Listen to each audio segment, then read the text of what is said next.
Hey guys, this is Mr. Bensing with a Crisscross worksheet screencast for the introduction to some of the stuff that we're going to be talking about with Crisscross. Now, what is Crisscross? Crisscross deals with our ionic compounds. So compounds, I understand you may not be very familiar with them, so let's take a look at a couple examples so I can explain a couple of things. First of all, number one, you guys have seen this before, I'm sure. This is NaCl, sodium chloride. Okay, you'll notice that a lot of compounds have like a first name and a last name. The first name is almost always just the name of the metal, okay, and the second part is usually the name of the non-metal, or in some cases what we call the polyatomic ion. So I'll explain what that means in a second. So let's just take a closer look at sodium chloride. In this compound, sodium develops a +1 charge, chlorine develops a -1 charge, and these charges are usually pretty standard. Like sodium only develops a +1 charge when it's in a compound. Chlorine is a non-metal, and they are infamous for developing multiple different types of charges, but whenever you see chlorine at the end of a compound as the anion or the negative part, then it has a -1 charge. Always, when it's at the end as an anion and there's nothing else with it, as a negative. Sodium is the positive part. In the beginning, it's called the cation. Okay, so the cation is the positive, anion is the negative. Excellent. There are other formulas, of course. Let me just write one up here that is pretty common. This is called aluminum sulfate. Aluminum is, of course, Al. We're going to have to start to know some of these elements and symbols, and we'll work on that. And then the SO4 part is sulfate, which you may have heard before. Sulfate is SO4 with a -2. Attached to this assignment is also a list of polyatomic ions. Sulfate is a polyatomic ion. And one of the ways that we know that is because a polyatomic ion ends in either ATE or ITE, as in sulfite or sulfate. Now take a look at what sulfate looks like. Sulfate has more than one capital letter. The S for sulfur and the O for oxygen are both capital. When we take a look up here for chloride, when chloride has a -1, there is only one capital letter, that's the C. The L is lowercase. So this is a capital letter, but this one here is lowercase. Okay?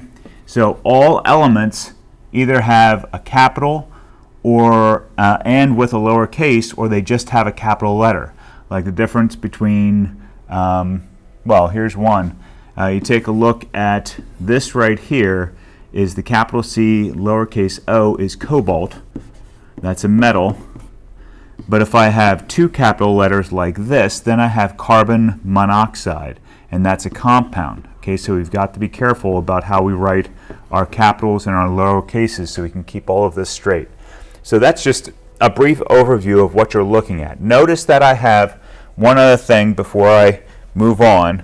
One other thing I have here is that when I use simple compounds like H2O, you guys notice that there's a 2 there for the hydrogens. That means I have 2 hydrogens and 1 oxygen. How do I know if I have 1 oxygen?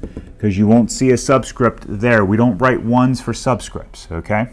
Notice that with the other example I gave you with aluminum sulfate, notice that the sulfate here has a subscript outside the parentheses. We do that when we have more than one sulfate. So sulfate is SO4 and it has a -2 charge, and we're going to keep the S's and the O's for polyatomic ions together always.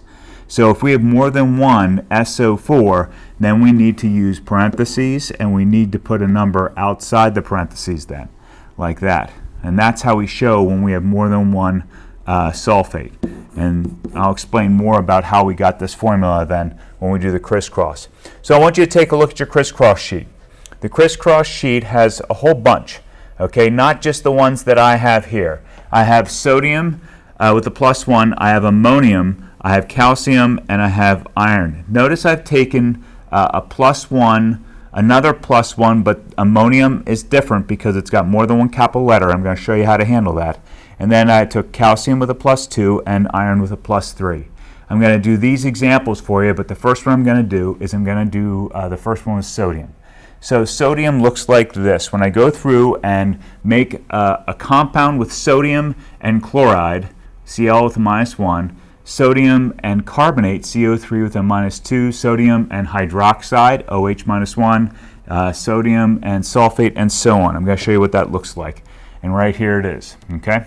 So here is sodium. I need more room to write. That's why I broke this down to look like this. So here I have sodium. It has a +1 charge, and I have chlorine, and that has a -1 charge.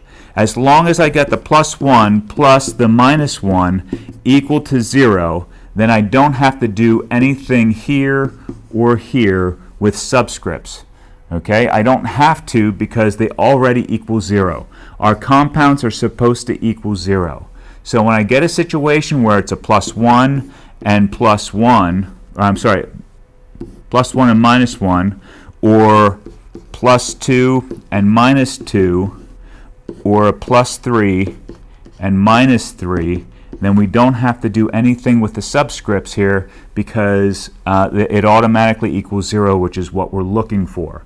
So for this one here, I got NaCl, and that's all I have to do. Notice for the next one, though, I have Na with a +1, and if you just see a plus like that, it means +1. And then CO3 with a -2.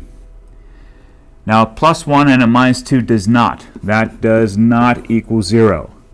So here's where we do the crisscross, which is the name of the worksheet, which is like the whole concept here.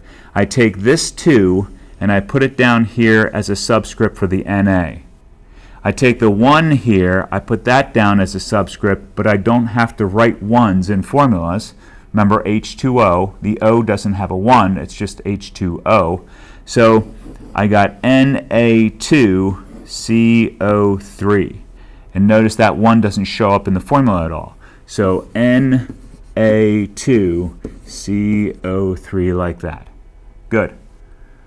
The next one, again, is Na with a +1 and OH with a -1, which means that they equal 0. So I can get rid of the +1, the -1, and my formula is just NaOH, like that. Now how about another one with Na with a +1 and SO4 with a -2. The 2 comes down like that. The 1 comes down, but we don't write 1s. So it should be Na2SO4. Okay, I bet you're starting to see the pattern of how this works. So the +1 and the -2 means I need a 2 for the subscript for the first part and a 1 for the subscript of the second part, but we don't write 1, so it's just SO4 stays the same. We don't add subscripts together like the 1 and the 4. We don't add those together. I'll show you what happens when there's subscripts that are together. So let's keep moving. Here's sodium with a +1 and PO4 with a -3. Okay, just like you would think, following the pattern, the 3 comes down here like this, and then I have Na3PO4. And because this is a +1, we don't move the 1s down, or we don't write them at least. So Na3PO4 like that. And then finally, the last one, notice that I have a +1 and a -1, which means that I can just write them down without any new subscripts like that. NaNO3. Those are the easiest kind. All right, that's good for now. Tune in for the next example with ammonium, NH4.